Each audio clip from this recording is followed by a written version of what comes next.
And it sounds like there's a community there, but probably not as well known as, the male riders. Definitely not as well known. I think there are definitely women who, someone like Vicky Golden, who is kind of what's the right word? She, The Caitlin Clark or the yes, exactly. the Or Billie Jean King. Yeah. exactly. Everyone looks up to her. She represents women in the industry really well. And I think there's kind of just been this movement over the past few years of giving women more space and more of a voice. And it's super exciting just to have that opportunity and to be a part of that movement. Got it. All right. So you're building up, if I'm not mistaken, what sounds like a lifestyle brand inspired by motocross, but apparel for women. Yes, specifically what started the whole company and the idea was gear. So I had ripped my jersey. We were looking for a new jersey and couldn't find anything that we liked. And it was all, the men's section would have 20 plus options and the women's section would have 2 or 3 and they were all black and pink. And that day I was bored at work. I was in a meeting and I started sketching my dream jersey, what it would look like. And I sketched it. I looked at my sister and I said, we would wear this. Yeah. And so our main focus is the gear for women of all ages. So when, a girl who's 4 or 5 years old sees a dirt bike jersey that has a unicorn on it or stars or flowers, she's immediately thinking, that's for me. Paige, where are you? How are you funding your business right now?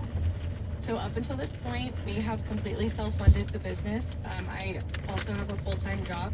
I drained my 401k, and my sister has a job as well. We've gotten a little help from family and friends, but that's why I'm here today, is to talk about the big next step, which is investors. Paige, I want to ask you about where you are right now. You started this in 2021, and I know I'm looking at your site, and it's apparel, right? So sweatshirts and crop tops and jerseys. Can you give us a sense of sort of roughly what you're doing in revenue right now? Have you cracked 50,000, 100,000 in sales? We have not, but our sales are 50% up from last year, and last year was 30% up from the year before. So we're continuously seeing growth. I think we're in this place where it's the chicken or the egg. So we've received a few opportunities to expand into retail locations, but we don't have the funding, the product, and the capital to help us get there. And so, and that's where we're trying to figure out, like, people want to see you've hit, X amount of dollars in revenue, and we're like, well, we can get there. We need the product to help us get in those stores. It is a bit tricky, and I know that you said that you had already started raise some money through family and friends. I am all about kind of being a bit incremental in fundraising, right? Like, raise some, kind of prove, raise some more, improve. So you kind of turn fundraising into a journey versus kind of a one-off big event.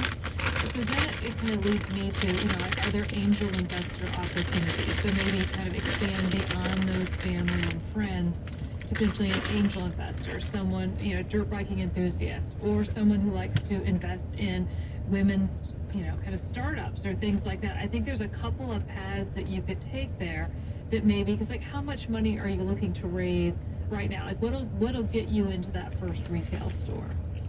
It's not small to us, but 50 to 100,000, Yeah. which I think is in the grand scheme of investing, I think is on the smaller side. Right. That's why I'm thinking kind of an angel investor opportunity. You might even be able to find a couple of people that are willing to be like, hey, I like your idea. I could write a check for that amount, and then you can kind of prove out from there. But I think, the real key, and I'm sure Guy has heard this, in all of his conversations as well, is, it's making sure that you get the right fit with that investor, especially an early investor, because they're going to have a lot of influence over the business. So you want to be picky.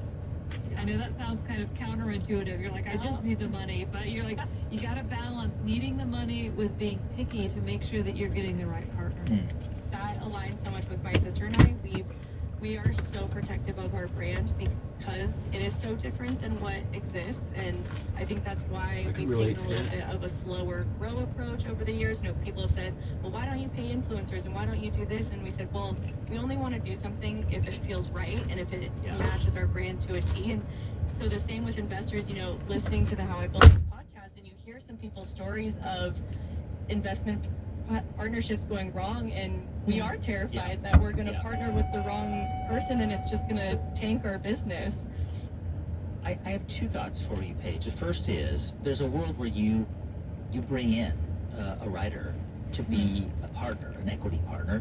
The second thing I would say, and this is a little tougher, but I'm going to give you some feedback that I hope will be helpful, and it's a little bit tough love here, which is female motocross as a market is too narrow ultimately. And I want you to listen to our episode that we did on Black Diamond, the now sports company, but it started out as a brand just for mountain climbers.